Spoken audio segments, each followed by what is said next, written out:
This video is brought to you by my two books, Practical Music Theory for the Rock Guitarist and The Blues Guitar Bible. Want to learn about modes, harmony, scales, chord substitution and keys? Or maybe you're interested in supercharging your blues guitar rhythm and lead chops. Whatever you're interested in, I guarantee you will be hitting the fast lane to progress with either of these works. Both feature video demonstrations and tutorials, loads of tabs and jam tracks to play along with, and I promise you, everything is explained in crystal clear plain English. Check out the links in the description for more details.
Hello chaps, welcome once again to John Robson Guitar Tuition. As always, I do hope you're well. That little piece of music there was using something called the Lydian mode. It's one of my favourite sounds for putting a tune together, and it's often said that it has something of a majestic or regal quality to it, which is, I suppose, why it gets used in so many movie scores, you know, to depict some kind of grand vista.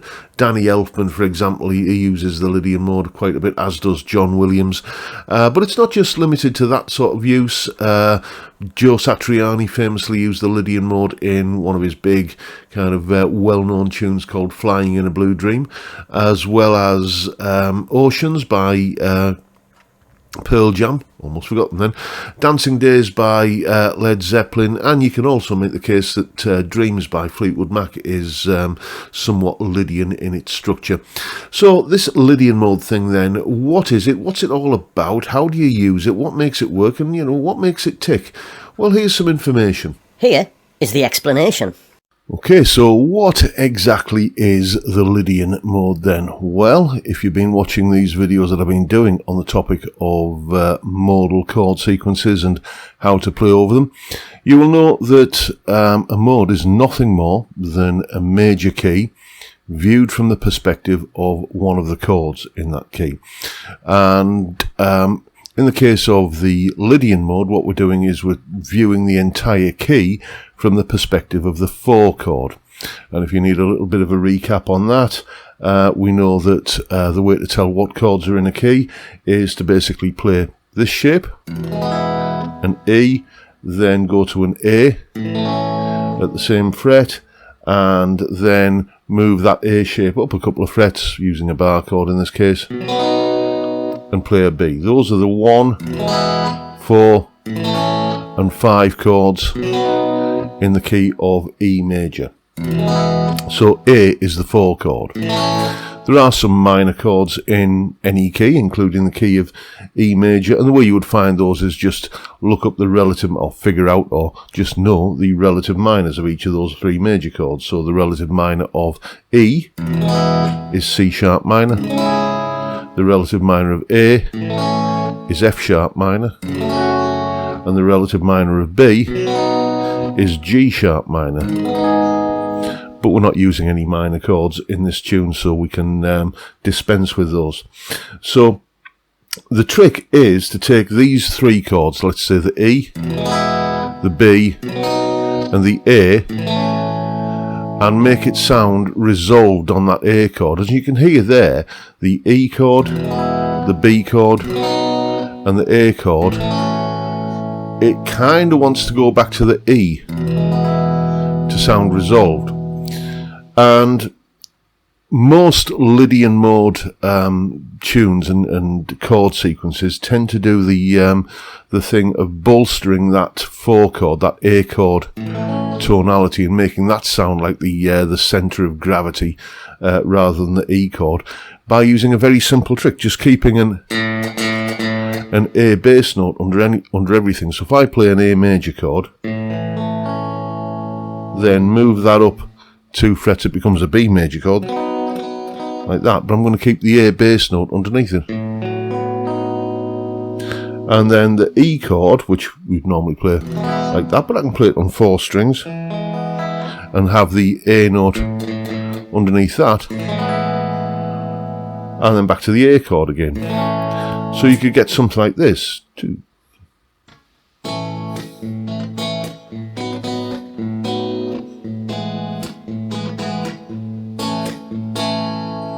Like that, and you can hear that's settling perfectly happy on that A chord there.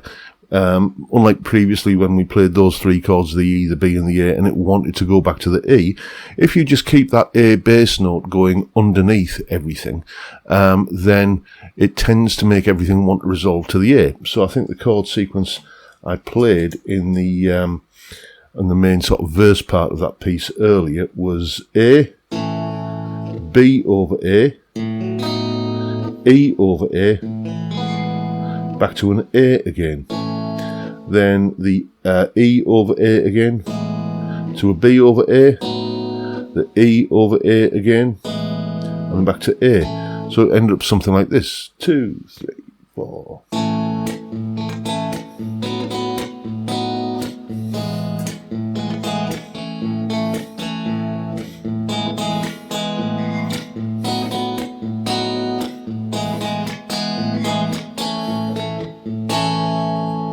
Like that, and that was the main chord sequence for the piece of music.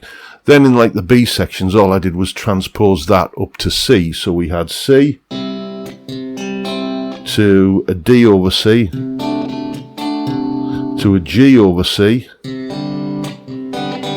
back to C again, and so on, just to add a little bit of variety, put a modulation in and do essentially the same chord sequence in a different key. How you play over this is really rather simple. All you got to do is, well, all I do is I start in thinking in terms of the core tonality, which in the verse section is the A chord, and A major pentatonic. Then I look within the chords for notes that aren't contained within that pentatonic scale, and straight away I can see the B chord has this D sharp in here, so I can add that in wherever I find it. There it is there. Like that, so that's one note I can add into the pentatonic. And then the E chord has this G sharp, so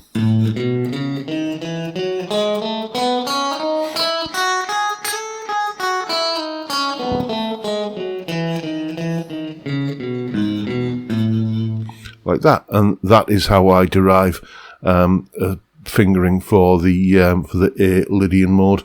Then just do the same thing in each of the other pentatonic patterns. There are 5 of them, so doing that in position 2, which would look like that, I can get this. and so on. You know, just adding in the D sharps and the G sharps into that A major pentatonic, and just noodle around and phrase and come up with musical ideas using that that collection of notes over the top of the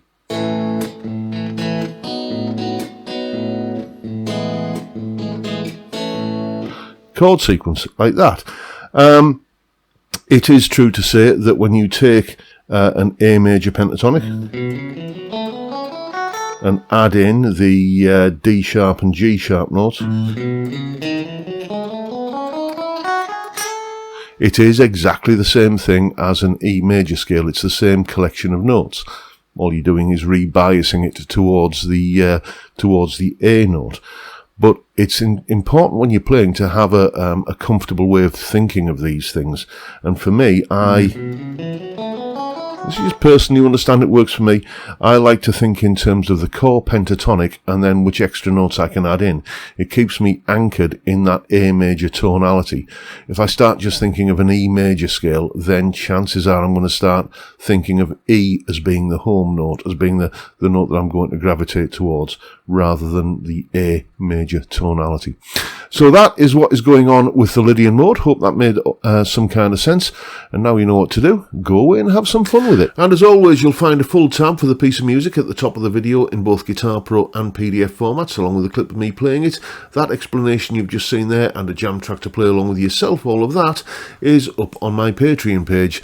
The address is on the screen and the link is in the description. And as seasoned viewers of this channel will no doubt know, $3 or roughly £3 a month gets you access to all of these additional goodies that go along with these YouTube videos. And of course, a massive, massive thank you to everyone who supports me in that or any of the other ways down in the description, including the Tier 2 level of Patreon membership, where you get all that good stuff, plus a twice monthly hangout with me and the other Tier 2 supporters on Zoom every other Tuesday night.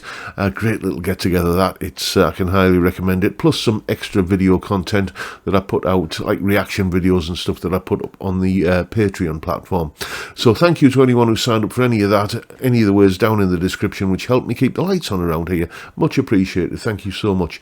And that is the video for today, folks. Hope you've enjoyed it and found it useful and informative and hopefully entertaining in some small way. And if that's the case, please hit the subscribe button and the notification bell if you haven't already done so. And why not drop me a like as well while you're at it. Don't forget the live stream every Friday, 5 PM UK time. Beer and chat on a Friday is the order of the day. Great way to kick off the weekend, I think, and I'd love to see you there if you can make it. But for now, I'll bid you all a good day and say thank you so much for watching. Thank you for your time. Look after yourselves, folks. Stay well, stay safe, and above all, stay sane. Bye for now.